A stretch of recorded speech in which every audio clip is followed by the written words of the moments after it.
lo transmitieron. Tienes además el elemento del streaming, que es algo que también suma, por supuesto. Y estas son las finales más recientes, las últimas 7. Esta es la más vista, pero ¿será la mejor? ¿Habrá sido la más espectacular de acuerdo con estas que presentamos? Vamos a preguntarles a nuestros compañeros aquí en la mesa. Antes les digo que Joel Wiki, según información de nuestro compañero César Caballero, estaría por firmar un contrato por 2 años. Entre hoy y mañana quedaría firmado. Así es de que buenas noticias para Cruz Azul y para lo que le prometieron a Wiki hace poco más de una semana, que si entregaba el trofeo se quedaría con el equipo cementero y eso estaría por firmarse. Muy bien, pues de las 7 finales más recientes, quiero que me las ranqueen del 3 al 1. ¿Quién está listo para empezar? Bueno, yo tenía otras en mente, pero de estos últimos 7 torneos. De Chivas Tigres para la fecha. De Chivas Tigres para la fecha, emotivos dijiste. Dame 3, 2, 1. Las mejores. La del 25, ¿viene ahí? La de Toluca Tigres. Sí, señor. A penales. A penales fue muy emotiva. ¿Ese es tu 3? Esa es la 1 para mí. Me dijiste del 3 al 1. Exactamente, sí, ya mataste todo el Bueno, suspenso. ya maté todo Dale, lo pues. demás. No te preocupes.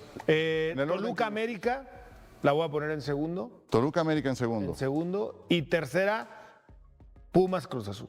Tercera, Pumas Cruz Azul. Así es. ¿Por qué Toluca Tigres es tu número 1? Mi número 1 por cómo se dio el partido, con la ventaja, luego el empate, tiempo extra, penales. Siempre una serie definida en penales, Ciro, te da un plus, te da como espectador otra situación. Lo dijiste muy bien hace rato. Esta la transmitieron 2 televisoras, más el streaming que no existía en aquellos años. Y eso definitivamente la convierte en la más vista, y 2 equipos definitivamente grandes de la capital, muy populares en nuestro país, evidentemente le suman muchísimo a esa final. Entonces es la sí. 3. ¿Tú qué le moverías? Yo le movería en la 1, porque hay que ser objetivos aquí, esa final de Tigres-Guadalajara, la remontada, cuando todo estuvo abierto en la ida, todo se define en el partido de vuelta. ¿Chivas Tigres en el Akron. es tu número 1?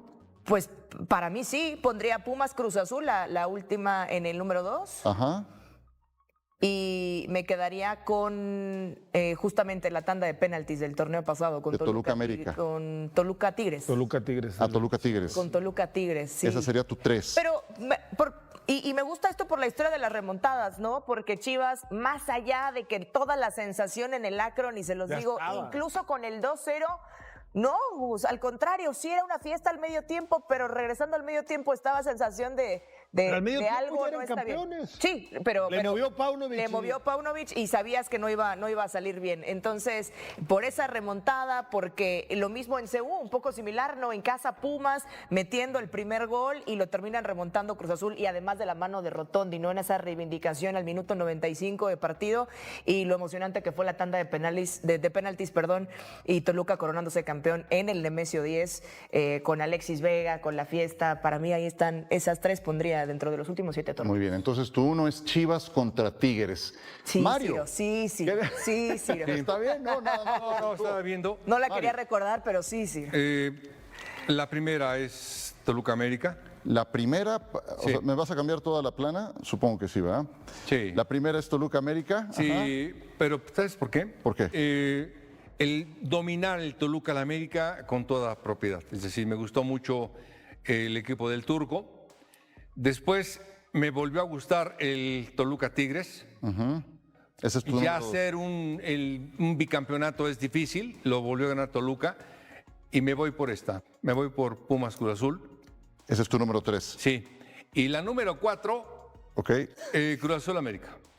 Por los de Rotondi.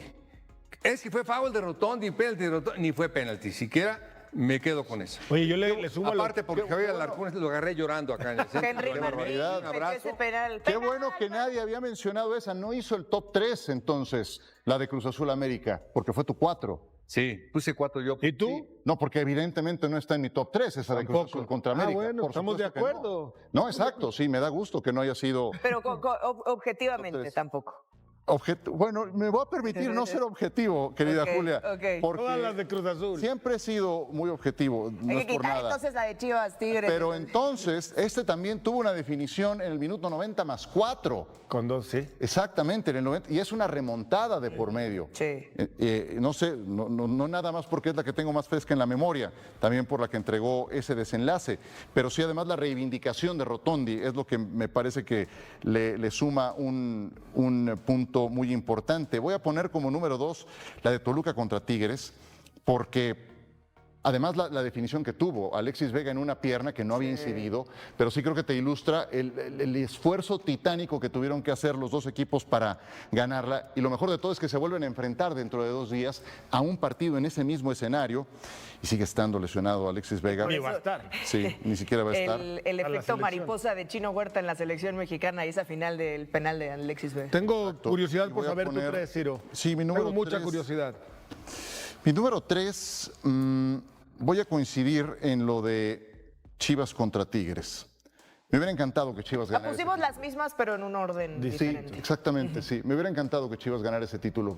En fin, no fue posible. ¿Por qué tenías curiosidad? por No, pensé que ibas a poner otra de Cruz Azul o algo por el estilo. No, y la no había remontada, manera. además, que pusiera otra. el mérito, porque era un 2-0, ¿no? Que Tigres remontara ese marcador, lo de Cruz Azul, claro, la remontada, Rotondi, la historia y todo, pero lo de Tigres en esa final fue Muy bien. catastrófico para los Vamos a apretar desde la salida, vamos a ir, cómo va Alvarado, se empieza a referir a futbolistas en particular, ¿no? Cómo va Alvarado, cómo va Brian, cómo rompe la línea Johan, lo hace muy bien, pasar a campo rival, quedamos un poquito expuestos hacia atrás, nuestro bloque lo adelantamos, corremos ciertos riesgos, pero son inherentes a nuestra propuesta de juego. Cuando empieza a hablar, porque no es muy común de Javier oírlo hablar más de cancha, de fútbol, de estrategia y tal, me ha gustado eso de los últimos meses de Aguirre, y creo que todos podríamos coincidir en que en los últimos Entonces ya te meses convenció hemos que- visto el mayor Ya te progreso a esta convenció selección. que tácticamente sí le sabe. No es que me Javier. haya convencido. Yo Me lo que parece- veo,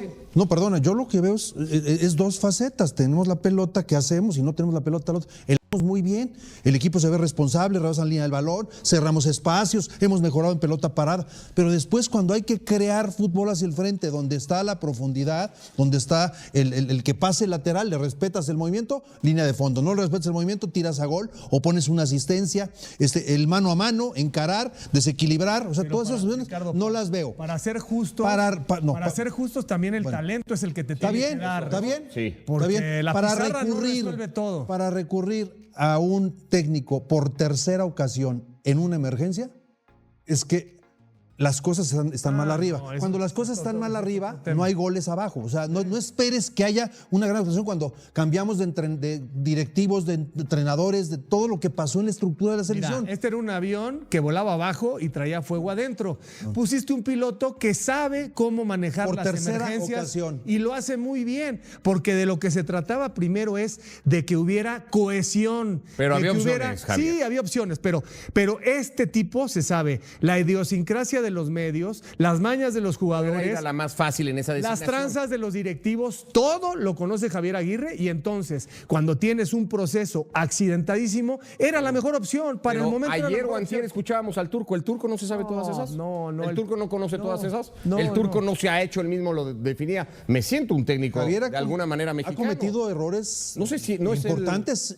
Todos para cometemos errores. Para mí, uno gravísimo, acabó el Mundial de 2002 y no voló a México con el equipo. No regresó a México, él se fue directo a España. Número 2, aquella rueda de prensa de la gorra, donde también, o sea, Ya, estás hablando de perdónalo. no, lo explicó. Es mi amigo, era mi vecino, lo conozco perfectamente. Sí. Entonces, es un técnico que le saca el jugo al jugador con base a carácter, personalidad, pero tácticamente me parece que no es un... Oh, Paco, dale ahora. Yo creo que está mejor acompañado ahora en esta tercera De etapa, Rafa Márquez. probablemente y de Amor y de todo el equipo de cuerpo técnico. Lo que dijo hoy que lo ha Ricardo venido Puch, acompañando. lo que dijo Ricardo Puch, pocos se atreven a decirlo, porque la de bolsillo, la típica es que Javier no le sabe lo táctico, es un gran motivador. No, espérame, vamos a ver los partidos de preparación de México y vamos a ver qué nos ha reflejado en la cancha, cómo ha modificado, en qué ha mejorado. Claro que faltan cosas por hacer. Ojalá estuviéramos a tope, no lo estamos, pero sí se han hecho muchas cosas en lo táctico. en lo táctico, además de la motivación. Habían jugadores que no querían venir a la selección, lo sabes tú muy bien, Ricardo. Sí. Hoy todos quieren venir, ya no es el tema. Las indisciplinas ya no es el tema.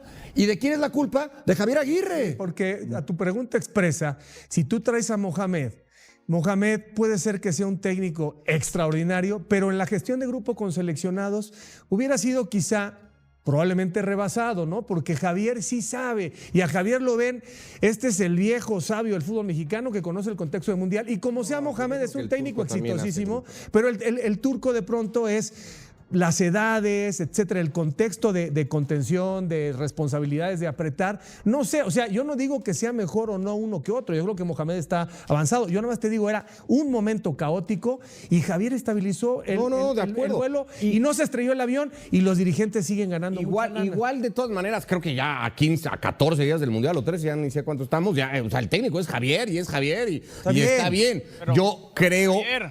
ya habíamos discutido si la elección en su momento, pero reconozco en estos últimos 6 meses esta aparente evolución en el Dime, juego. John, saludos, John, León, ¿cómo ven aquí las necedades que intercambiamos? Un abrazo. No, lo que pasa es que es cierto, eso yo diría que el barco se estaba hundiendo, el Vasco llegó a evitar que se hundiera, puso carácter, orden, pero eso no quiere decir que le va a alcanzar para tener suficientes marinos de primer nivel para hacer cosas importantes, sobre todo, León, cuando estamos a días del 11 de junio y todavía sabemos que tiene un par de dudas. El Vasco, no me canso de decir, si le haces caso, en sus conferencias te dice todo. Después del partido en Puebla dijo, hay 2 duditas, hay 2 decisiones que nos faltan. Y León, tú sabes qué es lo que está buscando, ¿no? Lo hemos hablado y lo reportamos hace una hora, compañeros, en Fútbol Picante, sobre estos últimos 2 lugares que quedan vacantes en la selección mexicana, de acuerdo a la información que hemos recabado. Uno de ellos es, si lleva un delantero, ¿quién es el que está en mejor forma? Sobre 3. Todo un futbolista por fuera, un extremo, y esos son Kevin Castañeda, César el Chino Huerta y Alexis Vega. Y sumar que al Chino le dijeron, tú termina tu actividad en Europa y hablamos al día siguiente y vemos qué hacemos. Hablaron con él el lunes y está por llegar al hotel de concentración. Un Chino que tenía más de 7 meses sin ser convocado a la selección mexicana, que se pasó prácticamente una recuperación de 5 meses de la pubalgia, pasó un par de veces por el quirófano, pero ya jugó con su club en Bélgica 4 de los últimos 5 partidos de la Jupiter League. Y los otros, 2 lugares, tienen que ver con Luis Gerardo Chávez y Jesús Alejandro Gómez. A ver, ¿por qué reportamos esto, compañeros? Esencialmente, Javier Aguirre, si antes lo tenía un poco claro, hoy quizá tiene dudas en el aspecto físico, en la recuperación y en el ritmo de juego, John, sobre futbolistas como Vega y Luis Chávez. Vega, Chávez y el Chino no es que tengan calidad, el problema es que vienen de lesiones y apenas se va a dar cuenta de muy largo plazo los que 3. sí van a estar, porque Chávez jugó en Puebla, pero el Chino apenas va a llegar. Entonces, eso es el gran problema que hay, compañeros. El hecho de que se acabe el tiempo y o no te has recuperado de una lesión o no estás en ritmo, y por eso el Vasco le faltan un par de dudas. Y por eso es que ha traído a esta concentración a 2 de los sparrings, al versátil Castañeda y al central Gómez. Saludos, John, León, un abrazo a la distancia, échense un cafecito ahí en honor a la mesa. A tu salud. Quadruple expreso. Como debe de ser. Les ha tocado estar en varias concentraciones de selecciones anteriores en otros mundiales con el ambiente previo a 2 semanas, o sea, nada. Y el ambiente que se vive, ¿no? Ya saben exactamente, porque el jugador refleja mucho lo que se vive en el interior del grupo. ¿Qué refleja esta selección con los jugadores? Prácticamente el 90% ya están. ¿Qué refleja esta selección con miras a la próxima Copa del Mundo? Paco, refleja orden, disciplina y el querer jugar un mundial por tu país. Eso sí, el Vasco, no sé si le va a alcanzar el talento de los jugadores mexicanos, pero es un hecho que vino a poner orden, y el que no quería estar, no hay divas, hay disciplina, vino a enderezar un grupo que no le gustaba mucho estar aquí. hay tranquilidad, Paco, hay tranquilidad en que están trabajando y se le están partiendo para subirse al Mundial, ¿no? Yo agregaría un aspecto más de lo que ha dicho John, que plenamente coincido. El momento anímico, Paco, ¿sí? La selección mexicana cerró el año 2025 con 6 partidos sin victoria y muchas dudas, especialmente después del partido contra Paraguay en San Antonio, en el que cerraba un semestre contra selecciones clasificadas a la Copa del Mundo con un balance de 2 derrotas y 4 empates. Es una realidad distinta a lo que ha sucedido en esta primera mitad del 2026, con 4 triunfos y 2 igualadas. Y esos 2 empates, John, llegaron contra selecciones que son cabeza de serie en el Mundial, Portugal y Bélgica en la fecha FIFA de marzo, pero México venció a Panamá en su casa, a Bolivia, goleó a Islandia y también viene de derrotar a Ghana. Es decir, esta selección transformó, digamos, un momento difícil en cuanto a resultados a un momento en donde el equipo está trabajando con otra mentalidad a unos días del Mundial. Y les digo algo importante, algo rápido, Ricardo, es a veces lo que se ve es muy diferente a lo que está pasando. Yo llevo hace meses diciendo que Guillermo Ochoa lo iban a convocar, que podría sacar un conejo de la chistera. Ahora más pegado a la selección, hay un camino que me llevó hace 16 años a enterarme que Javier había decidido poner al conejo en vez de Memo para Sudáfrica. Y ese mismo camino me dice que para la Copa Oro pasada llamaron a Memo para ver si no jugaba, se hacía grupo como tercer portero y lo hizo. Y ahora ese mismo caminito, esa misma ruta me da a entender. No empieces, John. El Vasco quiere al Tala, quiere al Tala, Javier. No, ahí te va. A la distancia pareciera que lo de Ochoa era como lo va a llamar, fue a jugar a Chipre con el visto bueno de Javier para que se reportara a tiempo.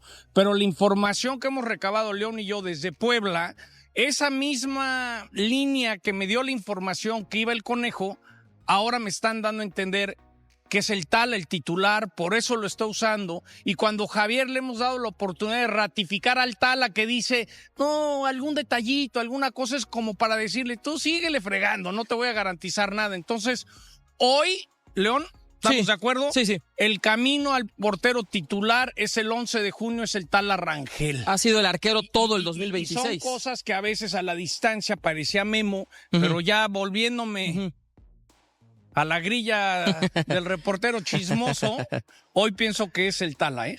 Bueno, León, John, una pregunta, bueno, más bien una afirmación. Para mí, una cosa es la lista ya de los 26 y después el 11 inicial.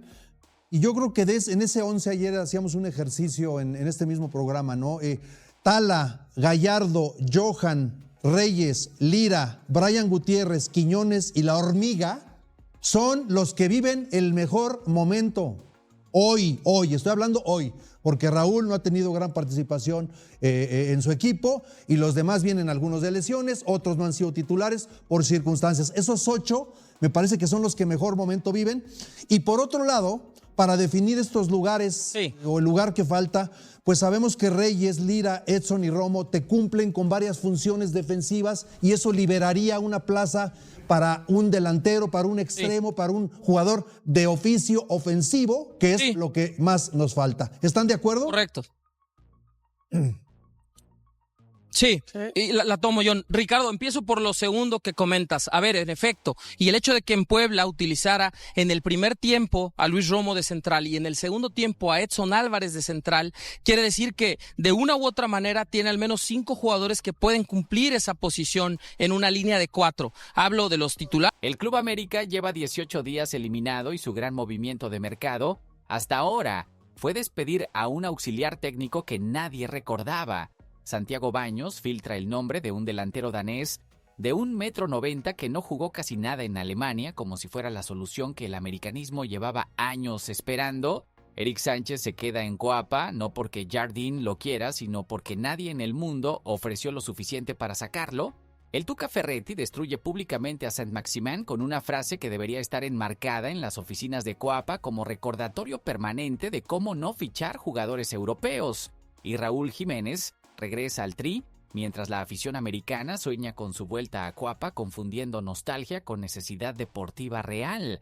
Vea todo esto y más adelante. No olvide suscribirse al canal, dar like y activar la campanita. Comenzamos 18 días. Ese es el tiempo que lleva el Club América eliminado del Clausura 2026 después de caer ante Pumas en cuartos de final. 18 días en los que sus 3 archirrivales históricos jugaron semifinales, final y uno de ellos levantó el título. Cruz Azul campeón, Pumas subcampeón, Chivas en semifinales y el América viendo todo eso desde el sofá de su casa con un vaso de agua tibia, preguntándose qué salió mal. Ahora bien, uno esperaría que después de una eliminación tan dolorosa y tan temprana, la directiva azul crema hubiera aprovechado esas 18 días para moverse agresivamente en el mercado, identificar necesidades urgentes, presentar ofertas concretas y comenzar a construir un plantel capaz de competir en el siguiente torneo. ¿Y saben qué pasó en esos 18 días? 3 bajas y 0 fichajes, 3 bajas y 0 fichajes. Las bajas son el auxiliar técnico Paulo Víctor Gómez, que fue despedido, el lateral izquierdo Ralph Orkin, que tampoco continuará, y Néstor Araujo, que está a días de quedar libre porque su contrato vence y no será renovado. 3 jugadores que en conjunto no generan ni un gramo de sorpresa porque ninguno era pieza indiscutible del esquema de André Jardín. Es como limpiar el cuarto, moviendo 3 libros de lugar y llamarlo reforma estructural. Por el lado de las incorporaciones, la situación es todavía más reveladora. Cristian Calderón, Franco Rosano, Emilio Lara, Esteban Lozano y Miguel Ramírez regresarán a Coapa tras quedar libres de Necaxa y Puebla, donde estuvieron cedidos. 5 jugadores que regresan de préstamo para hacer pretemporada sin que nadie haya confirmado si se quedarán en el plantel definitivo o si serán cedidos nuevamente a otros clubes. Es básicamente meter gente al entrenamiento mientras la directiva decide qué hacer. Una planificación tan sólida y tan detallada que inspira una confianza absoluta e irrefutable en el futuro del proyecto azul crema. Y para añadir urgencia a toda esta situación, según el periodista David Medrano de TV Azteca, la Liga MX revelará el calendario completo de la Apertura 2026 entre el 1 y el 5 de junio. Para América, todo indica que el debut sería el 12 de julio ante Atlante. Eso significa que el club tiene aproximadamente 6 semanas para convertir este caos organizado en un plantel competitivo. 6 semanas en las que hasta ahora el movimiento más impactante fue despedir a un auxiliar que el 90% de la afición no sabía que existía. Analizando todo este escenario con la frialdad que merece, uno llega a una conclusión incómoda. O la directiva del América tiene un plan maestro secreto que nadie conoce y que va a explotar en el mercado de los próximos días, dejando a todos con la boca abierta, o simplemente está improvisando con la esperanza de que algo se acomode solo antes de que arranque el torneo. La historia reciente de Santiago Baños en el mercado de fichajes sugiere cuál de las 2 opciones es más probable, pero antes de entrar de lleno al mercado hay que hablar de un rumor que explotó en redes sociales con una fuerza impresionante y que resultó ser completamente inventado de principio a fin, porque en las últimas horas comenzó a circular con insistencia la posibilidad de que Brian Gutiérrez, el mediocampista estrella de Chivas y figura con la selección mexicana rumbo al Mundial, pudiera convertirse en opción para el América. Varios portales replicaron la información. La afición americanista explotó de emoción. Empezaron a circular imágenes generadas por inteligencia artificial de Brian Gutiérrez con la camiseta azul crema, y todo fue un espectáculo maravilloso de ilusión colectiva. El problema es que todo eso es mentira. América Monumental investigó la posibilidad y la conclusión es absolutamente categórica. No existe ninguna posibilidad de que Brian Gutiérrez llegue al Club América en este mercado ni en el futuro cercano. La postura de Chivas es de cristal en su claridad. No piensan soltarlo a ningún equipo dentro de la Liga MX bajo ninguna circunstancia. La única vía para una posible salida sería que hiciera un mundial descomunal y que apareciera algún club europeo dispuesto a pagar lo que Guadalajara pide. Brian Gutiérrez tiene contrato con Chivas hasta el verano de 2030, 4 años más de vínculo contractual. Su llegada al América es tan posible como que Santiago Baños cierre 5 fichajes en una semana. Pero lo verdaderamente interesante de este episodio no es el rumor falso en sí mismo, sino la reacción que generó cuando la afición de un club del tamaño del América se emociona masivamente con la posibilidad de fichar a un jugador de Chivas. Eso dice algo muy profundo sobre el estado de necesidad en el que se encuentra el americanismo después de 2 eliminaciones consecutivas en cuartos de final. La gente está tan hambrienta de ver caras nuevas e impactantes en Coapa que cualquier nombre con suficiente brillo activa inmediatamente esa esperanza acumulada durante meses. Pensando bien en toda esta dinámica, es un termómetro perfecto del nivel de desesperación que existe en la afición azulcrema por ver señales de vida real en el mercado.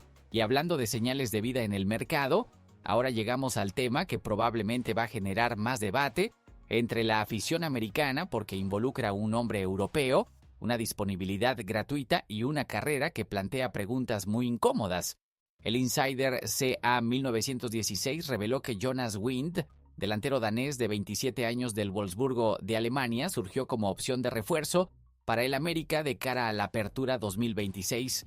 Las características de Jonas Wind sobre papel suenan atractivas: 1,90 m de estatura, presencia física imponente en el área, experiencia en la Bundesliga y en el Copenhague, y el punto más seductor de todos, termina contrato con el Wolfsburgo este verano y podría llegar completamente libre sin costo de transferencia. Suena bien, ¿verdad? Delantero europeo, físico imponente, gratis. El sueño de cualquier directiva que quiere fichar con impacto sin gastar demasiado dinero. Ahora hagamos la pregunta que nadie está haciendo con suficiente insistencia. ¿Por qué exactamente Jonas Wind termina libre a los 27 años? 27 años es la edad en la que un delantero normalmente está en el pico absoluto de su carrera. Es cuando los clubes grandes pagan fortunas por jugadores de ese perfil, no cuando los dejan irse gratis. Si el Wolfsburgo no renovó a un delantero de 27 años con 1,90 m, en un mercado donde los 9 de esa estatura son rarísimos, la pregunta obvia es, ¿qué vio el club alemán que lo llevó a tomar esa decisión? La respuesta está en su participación durante la última temporada. Poca. El propio artículo que reporta el rumor admite que Jonas Wind tuvo poca participación en la Bundesliga. Un delantero de 27 años con poca participación en un equipo de media tabla alemán que encima lo deja libre. Ese es exactamente el perfil que describió el Tuca Ferretti cuando explicó por qué fracasó Saint-Maximin en el América. Viene en curva descendente y llega libre porque nadie más quiso pagar por él. Y justo en este punto es donde las palabras del Tuca Ferretti adquieren una relevancia absoluta y perturbadora para el americanismo. En entrevista para la creadora de contenido Judith Grace, el multicampeón con Tigres formuló una distinción que debería estar enmarcada en letras doradas en las oficinas de Santiago Baños. Sus palabras textuales fueron devastadoras en su sencillez. André estaba en Francia. Selección francesa, subcampeón goleador, un jugador top en Francia. Nosotros lo buscamos y lo convencimos de venir. Hay una diferencia. A André lo contratamos cuando iba hacia arriba. La mayoría de jugadores de Europa, cuando vienen hacia abajo. Por ejemplo, Maximin, que decía Maximínimo, en su buena etapa costaba 80 millones de euros. Cuando lo trajeron costó 6 millones de euros. Entonces, ¿ves la diferencia? 80 millones en su mejor momento. 6 millones cuando lo fichó el América. Una depreciación del 92%. Y el América lo fichó pensando que era un golpe de mercado impactante. Eso no es un golpe de mercado, eso es comprar tecnología descontinuada a precio de liquidación y sorprenderse de que no funcione como la versión nueva. Lo que hace todavía más incómoda esta historia es que Maximin se fue de América hace unos meses y en su primer semestre con el Lens de Francia ganó la Copa de Francia convirtiéndose en campeón. Un jugador que supuestamente venía en declive irreversible, resultó que ganó un título en Europa inmediatamente después de salir de México. Eso plantea dos posibilidades igualmente perturbadoras para la directiva azul crema. O el diagnóstico del declive estaba completamente equivocado, o el América es el tipo de entorno donde los jugadores rinden por debajo de su nivel real. Ninguna de las dos opciones pinta bien para Coapa.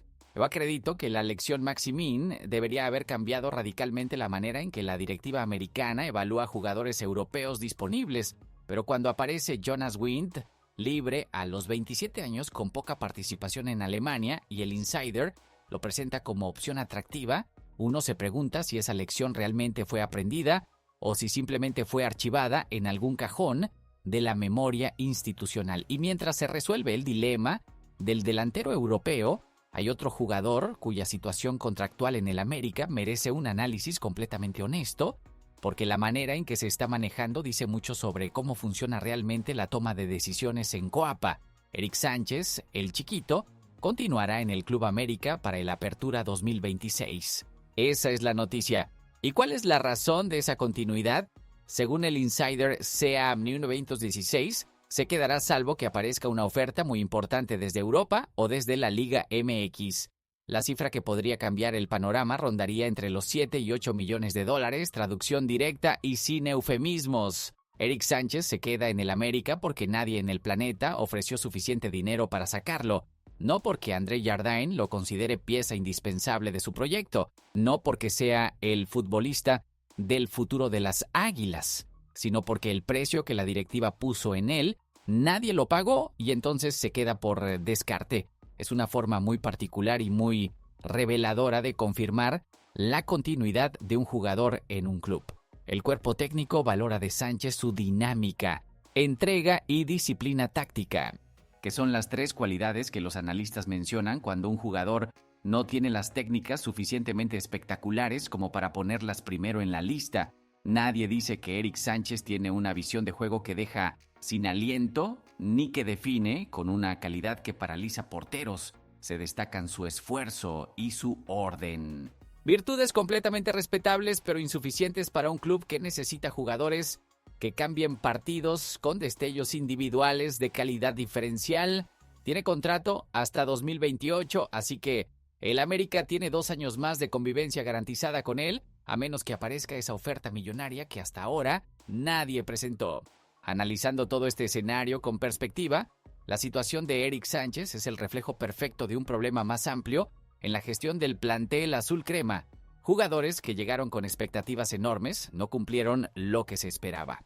Y sin embargo siguen en el plantel porque nadie ofrece lo suficiente para comprarlos, ni la directiva tiene claridad sobre qué hacer con ellos.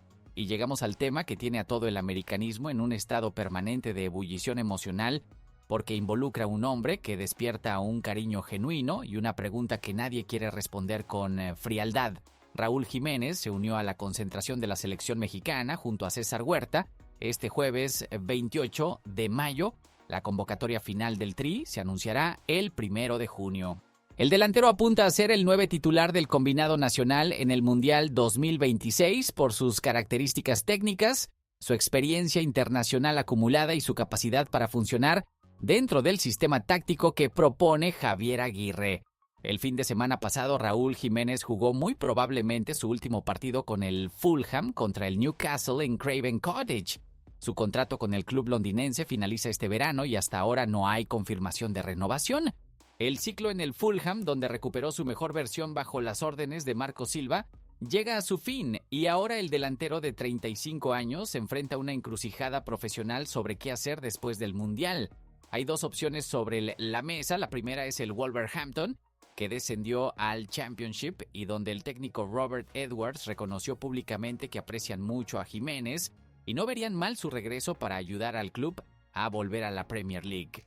La segunda opción es la que tiene al americanismo soñando, un regreso a Coapa para cerrar su carrera donde la comenzó. La lógica emocional del regreso es perfectamente comprensible y hasta hermosa en su narrativa. Raúl Jiménez es canterano del América, tiene cariño genuino por la institución, y cerrar su carrera profesional vistiendo la camiseta azul crema sería una historia que la afición guardaría para siempre. Además, el América tiene una necesidad real y urgente en la posición de 9 con Zúñiga lesionado, Víctor Dávila con problemas físicos recurrentes y Henry Martín sin lograr la regularidad que se esperaba de él. Pero aquí es donde hay que tener la valentía de ser completamente honestos, aunque la honestidad sea incómoda. Raúl Jiménez tiene 35 años, termina contrato en Europa y llegaría al América en un momento de su carrera donde la pregunta ya no es si está en su pico, sino cuánto le queda para el cierre definitivo. Si el Tuca Ferretti explicó que el problema de los fichajes europeos es que vienen en curva descendente, ¿qué se puede decir de fichar a un mexicano de 35 años que terminó contrato porque su club inglés no lo renovó? Yo acredito que Raúl Jiménez merece todo el respeto y cariño del americanismo por su carrera brillante y por lo que representó para el fútbol mexicano durante años. Pero traerlo como solución al problema del 9 de un club que dice querer volver a competir por todo sería confundir el cariño histórico con la necesidad deportiva concreta. El América necesita un delantero en su mejor momento, no uno cerrando una carrera que fue extraordinaria, pero que claramente está en su etapa final. La nostalgia es un sentimiento poderoso, pero no mete goles. en partidos definitorios de liguilla. Y con esto cerramos un video que pintó de manera bastante descarnada el panorama real del Club América en este mercado. 18 días de eliminado, 3 bajas, 0 fichajes, un rumor falso sobre Brian Gutiérrez que emocionó a miles, un danés libre que no jugó casi nada en Alemania, presentado como opción de impacto, un Eric Sánchez que se queda porque nadie pagó lo que pedían por él, una lección sobre fichajes europeos en declive que el Tuca Ferretti formuló mejor que cualquier director deportivo en la historia del club, y la ilusión romántica del regreso de Raúl Jiménez flotando entre el sentimiento y la necesidad real. El 12 de julio arranca el Apertura 2026. 6 semanas para que Santiago Baños demuestre que esta vez sí tiene un plan de verdad. ¿Van a lograrlo? Déjenme sus comentarios aquí abajo. Suscríbanse al canal, activen la campanita y nos vemos en el próximo video con más análisis sin anestesia del América. Arriba las Águilas, pero con los ojos completamente abiertos.